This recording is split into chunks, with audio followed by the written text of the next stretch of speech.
Hey, this is Justin Harris of CigarHr.com, and today I am at UPtown Smoke Shop here in Nashville, Tennessee, and we are going to do a review.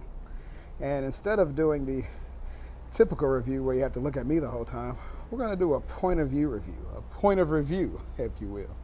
So let's give it a shot. Let's go in.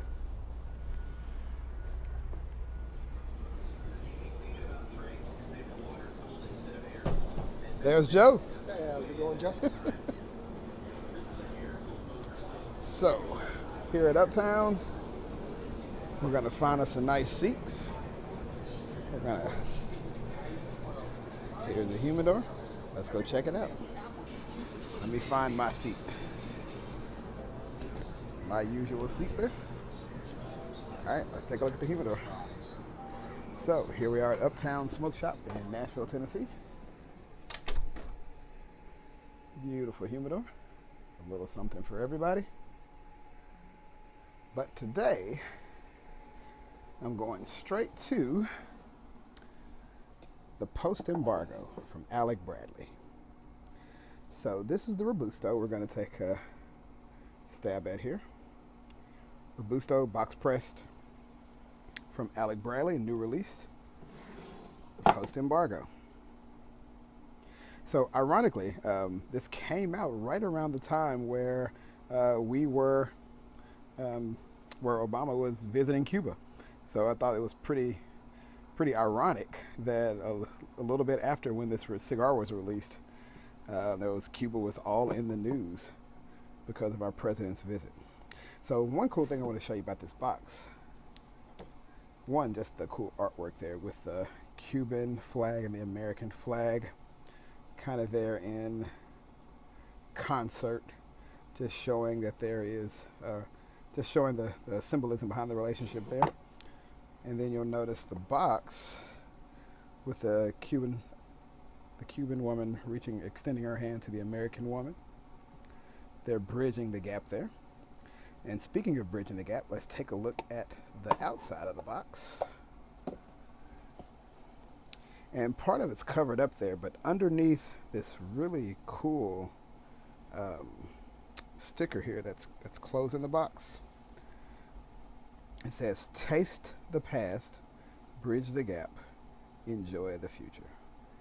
Alec Bradley Cigar Company, Post Embargo, 1962, which is the year the embargo against Cuba began. So, we're going to take this Robusto out and light it up, smoke it, hopefully enjoy it. Here is the Alec Bradley Post Embargo Robusto unwrapped, ready to go here. It's a pretty cigar, a dark cocoa brown with some darker specks throughout, pretty evenly spread throughout.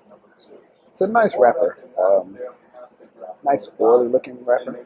Now it's a box pressed cigar. You can see there that nice square look and feel to it. And so we have our cutter, our CigaHr cutter, our CigaHr lighter. We have some cedar here and some water. I think that's probably all we need to jump into this cigar. Now, in full disclosure, I've probably smoked about 4 of these.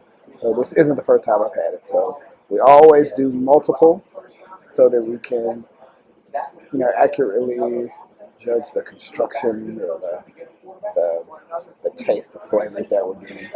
So just wanted to throw that out there. This is not the first time I've had it. All right. So with all that being said, let's do it.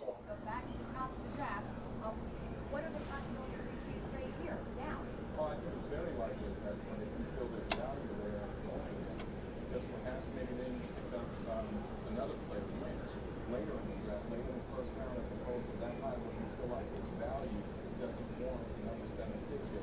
We don't know what Chip Kelly and the 49ers are going to do at quarterback at this point. Colin Kaepernick is still in the play as to whether or not he is favored. But at this point right now, I would say if those 2 quarterbacks are gone, it's likely San Francisco will pick. All right, so that's a quick segue because I feel like I've asked this question every day now for about 6 weeks. But anything new on the Kaepernick curve?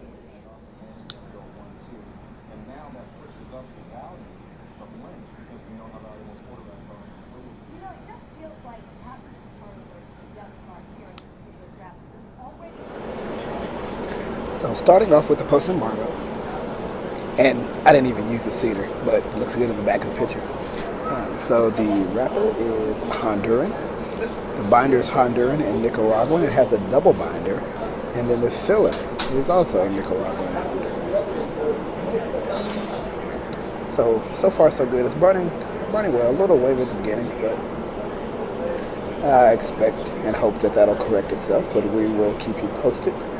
So far, the first impressions, a lot of nutty notes, some toast, almost some toasted bread, and some woody notes. No real spice or pepper on the retrohale just yet, but that could change at any moment. So we will continue to smoke the Alec Bradley Post Embargo. We have the 6 1/4 by 54 inch Robusto, box pressed. We'll check back in a moment. I wanted to offer a quick bit of education here while I'm letting my post-embargo rest. We mentioned the burn earlier and how it was a little wavy. One thing that I found to help with a wavy burn is that if you let your cigar rest, number one, not taking too many puffs. So taking your time with the cigar, taking a minute between draws, and just letting it rest instead of just holding it, waving around, and keeping it in your mouth the whole time. Let's set the cigar down, let it rest. That'll allow the cigar opportunity to not overheat, and it'll let the wrapper catch up and burn evenly.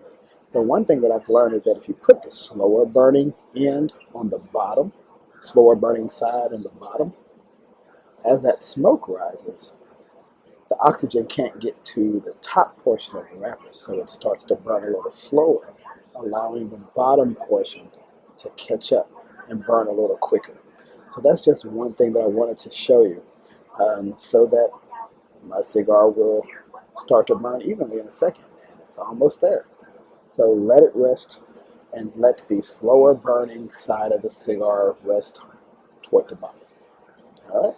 Moving right along with our post embargo, we are just entering the second third, and it is starting to pick up some spice, almost some black pepper on the retrohale, still a lot of nutty notes, and almost a unsweet tea note that I'm getting. It's a great smoke output. The draw is flawless, which, sometimes I'm kind of hit or miss with the box press in terms of the draw, but this one is spot on. But again, we have some black pepper, a little bit of salt, and like an unsweet tea taste. Still picking up notes of the nuttiness as well. My burn did correct itself, so resting it has definitely helped with the burn, just slowing down that flame. So all is well into the second third of the post embargo.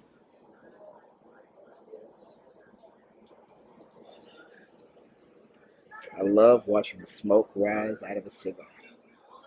Entering the final third of the Alec Bradley Post Embargo. Again, this is the Robusto. It's a box press, 6 1/4, 54 ring gauge. It stayed really consistent from the second to the final third. Has that black pepper retrohale, a little salty, semi-sweet taste to it. Great smoke output. You can see the burn is spot on. Early we had the little issue with the wave, but we rested it a little bit, laid the slow burning end down on the bottom, and it turned out perfectly. So no issue with the burn. Construction is spot on. It's a firm filling cigar. It looks a lot heavier than it really is, but it's a nice size, not too heavy, and really good taste, really good construction. If you haven't had an Alec Bradley in a while, this is probably a good one to get reacquainted with the brand. So it's a nice addition to their portfolio. Alec Bradley was really hot and heavy back in the day, excuse me, with the Prensado.